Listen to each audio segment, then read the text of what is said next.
everyone, this is In-Game Arts with another unboxing of the offline product game review. This is Iron Harvest 1920 Plus, the complete edition for the PlayStation 5. To jump right into it, this physical copy here is just the base vanilla version of the game, so the on-disc version is 1.0.0. Now sadly there was an update available. This update size was 2.8 gigabytes big and went to Q2 version 1.4.0 since the time making this video. Now like always, I play all my games completely offline with an unregistered account, and I cannot claim my experience was flawless, and I did experience a huge number amount of problems, but I did manage to beat the game completely offline without any updates, and as well I was still unlocking trophies with my unregistered account. Now, this complete edition of Iron Harvest is thankfully the content on disc. So the Roosevelt Revolution as well as Operation Eagle DLC add-on content is on the disc, and it's overall the complete package of Iron Harvest 1920 Plus. It's just disappointing that this physical copy is not the best running experience because of numerous issues and problems. Now, Iron Harvest is an RTS, which is a real-time strategy game where it involves base building and resource management and stuff like that, and capturing territories. It does have a story campaign mode that you can play. It has multiple campaigns. You can play as all four multiple factions, as well as the last special DLC, which was a smaller DLC, which you get to play as the Roosevelt, basically Russia, again, and you get to revolve their final bits of their story. Now, the game, it is a continuation story, so this does leave off in a bit of a cliffhanger, so it's not a one-off package, so there might be a sequel down the road. But it is enjoyable, and some of the cutscenes and some of the dialogue and stories are interesting. Now, the overall issues and problems, during special cutscenes, there is some significant stuttering when it's like loading up the cutscenes, so there is some stutters and stuff like that, which can break up the immersion quite significantly. As well as some of these cutscenes seem like are rendering at a lower resolution, which is odd because it seems a little choppy and a little blocky and stuff like that, so it's a little disappointing on the low resolution. As well as I do need to keep in mind that the game does support subtitles, but there is no option settings for these subtitles, and sometimes explosions or environmental pieces or a snowy background will cover up the subtitles. So I was a little disappointed that there's not a lot of attention done to make sure things are more accessible for people. As well as that load times can be pretty treacherous at times. Sometimes the loading even gets stuck for a while before it finally finishes. Most of the time I had it stuck at 94% or 100%. It will sit there for a little bit and then finally load. I did have some few freeze-ups though, even during load-up, where it just completely froze and it wouldn't load up anymore. I don't know, maybe if I waited a little longer it would have loaded up, but I just went ahead and just closed out the application and root it back up, and it didn't load it up properly, so it might have been a little faster just to do that than keep waiting for it. As well as that there was stuttering during gameplay, like huge explosions or lots of units moving around or lots of environmental pieces. There is some stuttering in terms of the gameplay, as well as some significant frame rate drops. Which, again, this moves on to the next thing, is that there is some white circle flashes. So sometimes you'll see like little white circles flashing. This is very few and far between, but it is noticeable and disorienting, a little distracting when it just starts flashing little white circles, which I think is some kind of like explosion or some kind of environmental pieces that's loading up, but it's doing like a little white flash circle. It's very odd. You would have to play the game to get understand what I'm talking about, but it's really weird when it happens. As well as that there's a few times when the game loaded up like a campaign map or a skirmish map, the game's like assets render packs doesn't load up, so ultimately everything will be in purple or green, extreme purple and green, like neon color. There's a few times even during campaign, like I'll be playing and everything looks fine, and all of a sudden I see green spotches or purple spotches around the environment. This isn't too much of an issue where you could just reload the save up and it would fix this issue, but it is sometimes a little weird when you load up into a campaign and there's a cutscene, it's playing, and everything's green and purple, like neon pink, purple, and green. As well as that sometimes when I killed an enemy, like an infantry or something like that, their dead body would still be standing. Like, I mean, they're just standing there, and I could still target them, but AI, or not AI, my controlled units won't attack that NPC that's supposedly dead, but still appears a little red dot on my map, or even I can cross over on them and they won't attack them. Now, eventually, he does these dead units that are supposed to be dead do fade away over time, so they're not just constantly on the map. But it is a little disorienting when you see like a dead unit that's just standing there like an infantry, and you're wondering why no one's attacking it. As well as that, like I talked about some freeze ups. I did have freeze ups, like I said, during gameplay, as well as some freeze ups during like auto saving, or some freeze ups when like normal just gameplay. I'd be like access the pause menu or access something, and then it loads back up and it just sit there linger for a little while. Maybe a maximum total of had maybe like 2 or 3 times where I completely lock up in a freeze screen, and I even had one time a freeze screen where I couldn't do anything. I couldn't even hit the PlayStation button to close out the application. I just had to eject the disc and wait for the console to go beep beep beep, and then it would finally boot itself out of that game. And max total by the end of the game of beating it, I had the game crash 16 times on me. Now, I do believe this has to do with a memory leak, due to the fact that it's a certain amount of time, let's say maybe an hour, maybe an hour and a half of playtime, and the game will always crash. Near the end of the game, when playing all the campaigns, I decided to go ahead and try to experiment. And that is where, after playing maybe 30, 40, maybe close to an hour of game, I would just save the game, go out to PlayStation's main menu, close out the application, and reboot the game back up, and reload my save. And after I started doing that, let's say the last 10 hour or 5 hours, like the last few missions I had left to do, I never had the game crash again on me. I do believe it's a memory leak. After a long play, eventually that memory leak will build up, and eventually the game will crash. So if you're playing it and you're not updating your games like I do, then you just occasionally, every 30, 40, maybe close to an hour, save your game, close out the application, and reboot it back up. Now, I've never had the game crash during saving, but I'm worried that it may happen, and it could corrupt that save. So I do recommend having many backup saves. I just maxed out as much as I could. I think I had like maybe 10 or 15 save slots, and just had them cycle through so I can know where that can always have a backup save. And that's about it. The only real issues is just the constant crashing. Of course, near the end, where I kind of addressed that issue a little bit, it's not really addressing the issue. You're just trying to postpone that issue by just closing out the application ahead of time, instead of it crashing on you in a more inconvenient time. Like you didn't save after a while and then it crashes on you.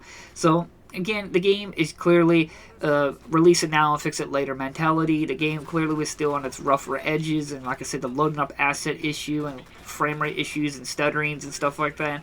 But overall game, it is an alright RTS. There is some noticeable issues and problems that I had with it, but it mostly had to stem down to just the overall crosshairs. The game doesn't have your typical mouse. It has this little circle which has little icons, which are nice and quickly accessed, but instead of a little mouse cursor, this little circle locks on the units and locks on little objects. Well, if you have a bunch of units cluttered together, or you want to try to grab one set of unit in a cluster, it can be really frustrating. Or when you're panicking, trying to rush to click a unit or click an object, just because you slightly moved your crosshairs or joystick a little bit off, it unlocks off that snap off, or it won't snap on what you want it to snap on. And there's no way to turn this off. There's only normal, weak, or strong. Now, I played it with weak. Maybe normal might have been better, but this little snap-on cursor thing was extremely frustrating throughout the experience. I do like the quick access where you can like be off the screen and you can just hit X and it'll take you to your factory, and you can build units. Don't have to scroll your screen all the way down and click on a factory.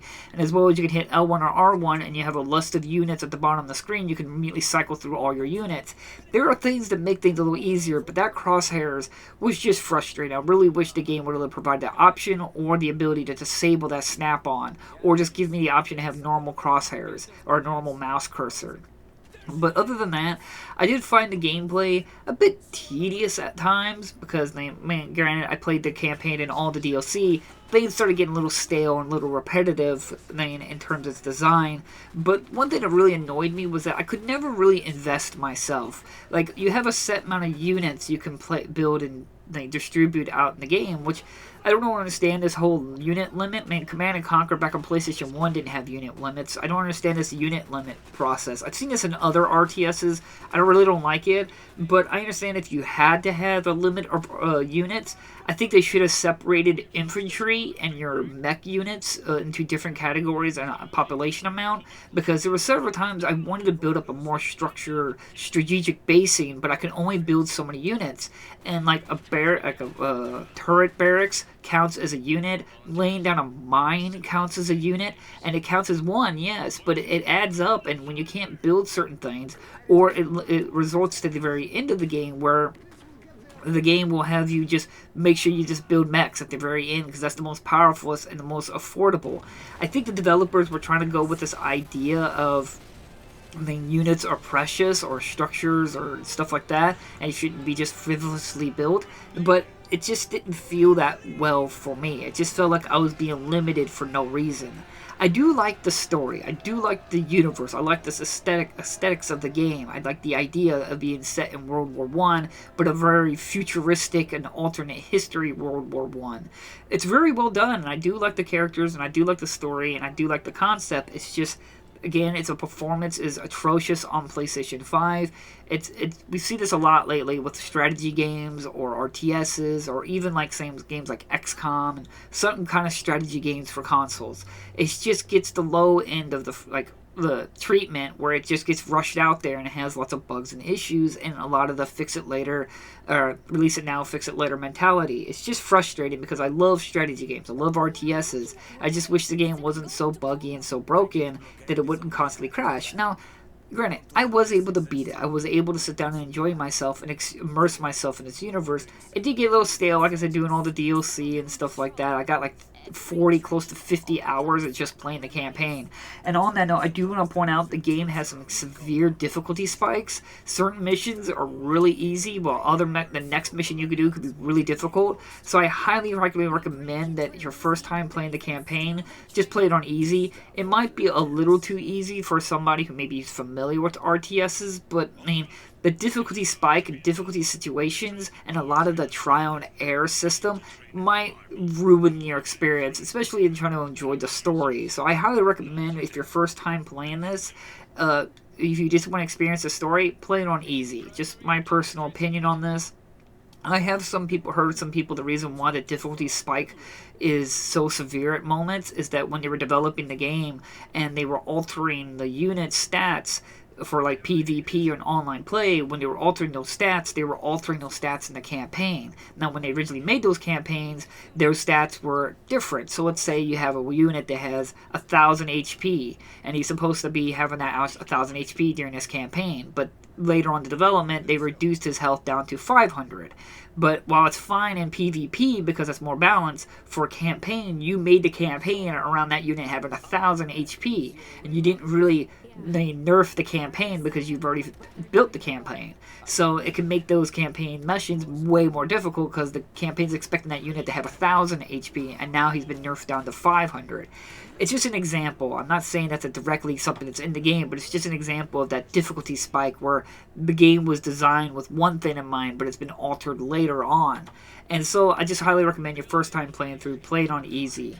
And that's pretty much it. Everything else is just, like I said, little oddities here and there. It's just mostly that cursor was a little annoying, and that unit cap limit was a little annoying. But overall, I do enjoy RTSs. I remember playing Command & Conquer a bunch when I was a kid on PlayStation 1. So I love playing real-time strategy games or turn-based strategy games on consoles. It's just something I love. And I do like how they did try to implement the console controls with the snappiness of the quick access. You don't have to scroll all the way to your base to click on the factory to build a unit. You have a quick access button you can press to immediately go to your factory and build a unit. So you can still be doing one thing. You can hold L2 or R2, and you can tell your unit to do multiple things in one go, so you don't have to keep on micromanaging them. There's a lot of things that they did really well, and it's really done pretty smoothly, especially on console. It's just, this needed to go over that hurdle just a little bit more to fix the bug issues and stuff like that, as well as that maybe provide the player the option to disable the snapping control. Maybe the update provides this feature where they updated the game with this 2.8 gigabyte update to allow you to disable it or fix some of the issues that I'm talking about. But again, here at In-Game Arts, we don't do DLC updates, microtransactions, or redeem codes. If that update and fix is not on the disc, then it's irrelevant if they fixed it or not, because it's not on the disc. Now, if they reprint the game, sure, that's great. But as it is, it's a hit. It's a good product because the content is on the disc. The DLC is on the disc. It's still beatable, but man, it's just that constant crashing. Load times can be a little rough. The freezing and a little bit of frame rate drops. The stuttering. It's just it leaves a lot to be desired for a physical copy, but it is still beatable. You can still find some enjoyment throughout the campaign. You can play skirmishes against computer, which can be pretty difficult on higher difficulties. So it's there. It's just sucks that it just wasn't given that little bit more love and attention before release, and now we got this where I can't really recommend it. If you can get it really cheap, like $10-15 used or whatever, sure, maybe pick it up, because like I said, it is a complete edition. It does come with the DLC and a disc, but man, those controls and those issues, some people will just find it frustrating and not want to deal with it. I'm glad I did at least put up with it to a certain degree, because I did enjoy the story and the universe. But the gameplay and just some of those little hindrances really lowered the enjoyment for me. So again, thank you all so much for watching. I will provide links in the description if you're instant copy. As I said, if you could get it cheap or simple used or something like that, give it a look at. But if you're trying to get to spend big bucks or anything like that, I do not recommend, just because of the performance of the game. Then the DLC's on the disc, so that's really cool if you want to support that. But performance-wise, it's definitely one of those release it now, fix it later. So again, thank you all so much for watching, and I'll see you guys next unboxing video. Bye-bye!